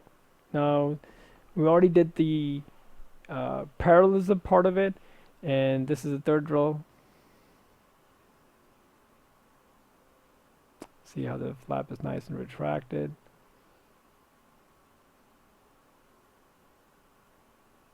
And it should go very easily. Look how much irrigation, no torque, no fingers, and right there. So you can see a nice osteotomy side placed in there. And in between that, what I didn't show, let me go back and show you what we did in between those two. We had the placement of the guide pin here. You can see it right there. And right there. See the guide pin right there? And I like to ligate it with the suture just in case it doesn't go away. So once you have your guide pin, you know, again, you can take the x-ray at this time to look at how you are relative to the roots. You can also see the angulation as part of it on the top, and have the patient bite down, and you can see where the implant would be coming off relative to the opposing teeth. And especially if you have the occlusion equilibrium, where the occlusion force should be parallel or axial on this area. So again, so you're looking at the occlusion part of it, give an idea, check the distance between the roots, and obviously angulation. So those are 3 parts. So that's what we did, and then we went on to that yellow drill that we talked about, and the next one after that would be the placement of the implant itself. So now you'll see we're about to place the implant into an osteotomy site. See how nicely our soft tissue is retracted without any pressure, or the piece inside here. It's very passively. No other instrument makes it so easy. Now the key again, you also have to think about when we're about to put the implant in, is remember we talked about, as a surgeon, this is all you should be seeing the whole time. And you know, my assistant had nicely placed for me, and my eyes are always here. I just extend my hand out, she places in, and within after 3 drills the implant is done. With the good treatment planning, as expected result, good flap design, nice retraction, good assistance. This should be a fun thing to do, and it should be really gratifying when we're placing our implants. So here we're going to place the implant in.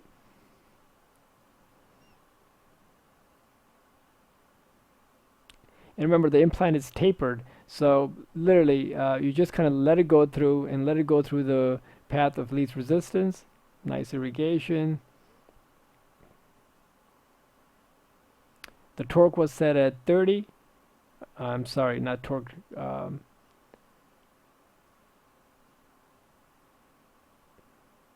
And here you can see the custom abutment, the relationship. Again, I can have the patient bite down, so I'll know exactly how all my relationship is before, as I'm placing the implant itself. All right, here you can see I'm just kind of showing you the central line, how nicely placed it is. And it's easier to do, again, have the patient bite down just to kind of see the relationship, to confirm. Then we use the hex to remove the abutment out.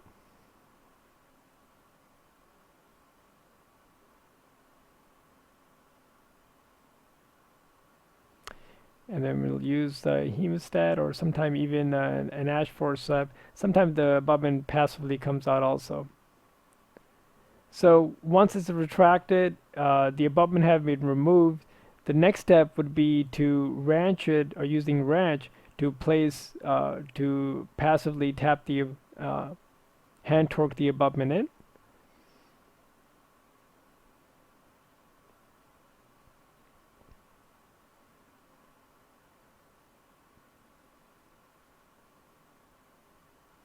You have to be careful that when you're doing it, you're not hitting the other teeth inside the ledges, so you can have an extender attached to your ratchet also, so just kind of be careful.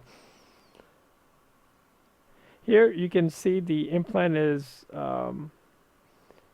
we ratchet right at the crestal retraction. You can see nice placement respect to the opposing teeth also.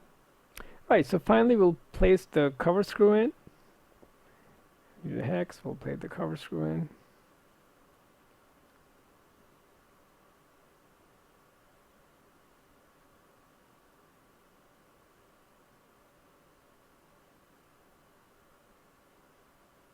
Alright, so now you can see how the implant is nice and in. The cover screw is flush right on top, and the next step for us is going to be closure. Alright, so you can see, nicely done. So now once it's done, we're going to do our closure. And the first thing we'll do is we'll cut our little suture out from the cheek and just place 2 implants. And I always say, it's like hanging, a frame up. You need 2 on the top. So 1 at the interdental position. Take the other suture out, and we'll put 2 suture in on each side, and that's it. And the technique applies like we talked about. You have to start from the free flap, and that's what I meant. If this is the free flap, the mobile one, you start with here, and then you'll go into the attached part of it. That's a recommendation.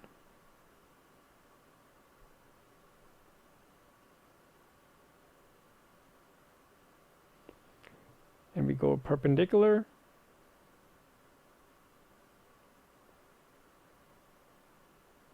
Same distance, approximately.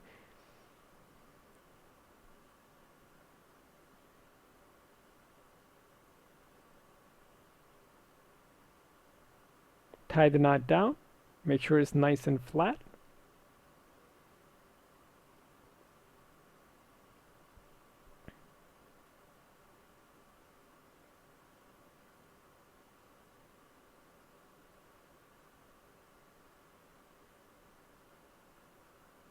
And cut the knot.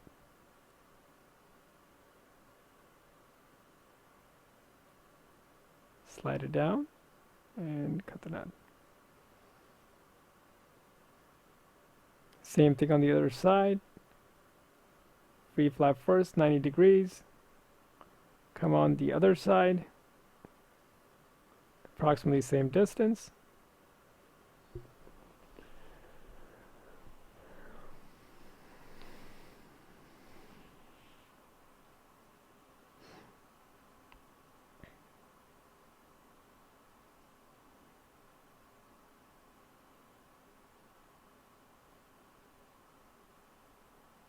Flat knots. Same technique what we went over in our suturing technique, an example, and we cut the knot.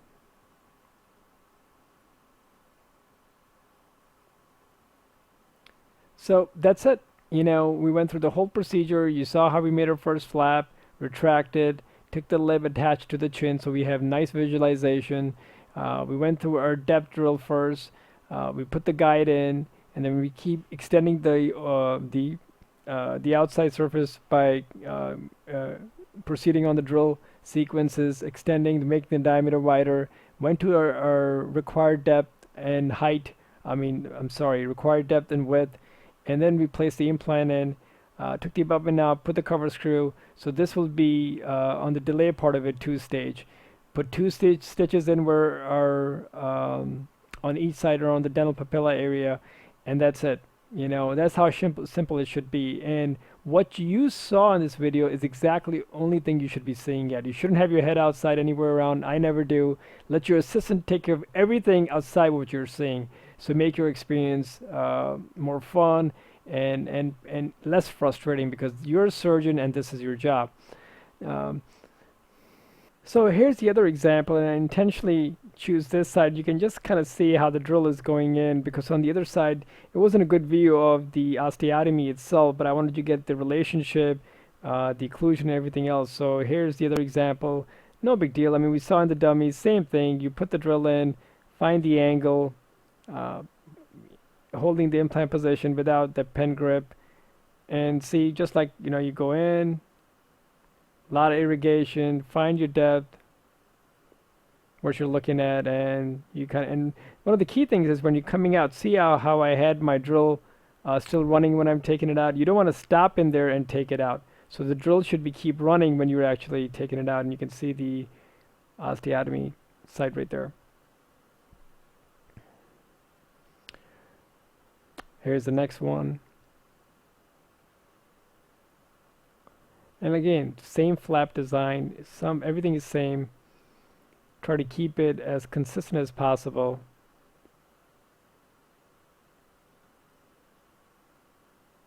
All right, and look how easy it's going in, because so we went through the surgical kit. We showed you how to use that on the dummy to give you develop your good technique skills on the dummy a couple of times and apply it to the patient.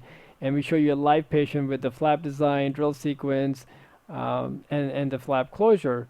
The next part that's left is, once the patient in tooth stage comes in, you also have to put the healing collar on, because you just put the cover screw like we did here. The patient comes back, and if it's the mandible, we recommend about 4 months. If it's on the maxilla, you can go up to 6 months. 4 to 6 months for the maxilla part of it. Once you feel like the appropriate time, after feeling what the primary stability was, patient's medical condition, all those things that we learned in past to put it together, the time is to put the cover screw. And there are multiple different ways to do it. For a single tooth on the interior, I like what's called the roll technique, where if this is where the implant was, you make an incision down the middle, and it's like you'll start up here, right down the middle, halfway through, and back up here. Then you make another incision back up in front here and back up here. That's if there was a tooth here and tooth here, and those two pieces then kind of open up. This side will fold it up here, and this side will fold it up here. I'll do that technique if I'm worried about my papilla, because that folding actually attaches itself where the papilla is and actually forms a nice thick papilla on that side. So it's a good technique to use that extra tissue that you have to push it down on each end. The basic ones are, you can make a nice little design up here in this, flap it down, put your healing abutments in, and then just put sutures in the interproximal area. So again, this is a pretty simple idea to how to do the cover screw, the two techniques I talked about.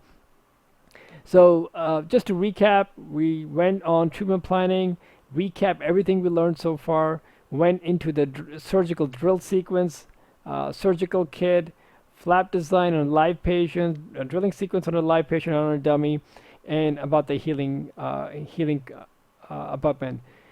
These healing abutments will leave in about for 3 weeks. It gives a nice characterization of the tissue, and after 3 weeks we can turn on and we can then work on the prosthetic part of it. So I hope you enjoyed this part. It was a long lecture, but it was very kind of summarize everything we learned and use it in a practical aspect of it. And this lecture was very basic, and to give you very basic information, so when we come in your office, you'll be prepared. Have some basic knowledge when we'll sit down and go in a little bit more detail, patient by patient, how you manipulate this information that we provide in other lectures and build on what you have. The idea is of this lecture is just to give a basic foundation, not understand everything. Um, when I come to in your office and will mentor it, this is where you're going to get real experience from the surgical side. But for me and you to feel comfortable to get to that point is this basic information. So please don't expect this to be all of it and say, hey, this is not. This is just the most basic layered information to build it upon when we come to your office and go patient by patient and set it up. So this is Dr. Malik from the Maxillofacial Institute of Implantology. Thank you very much.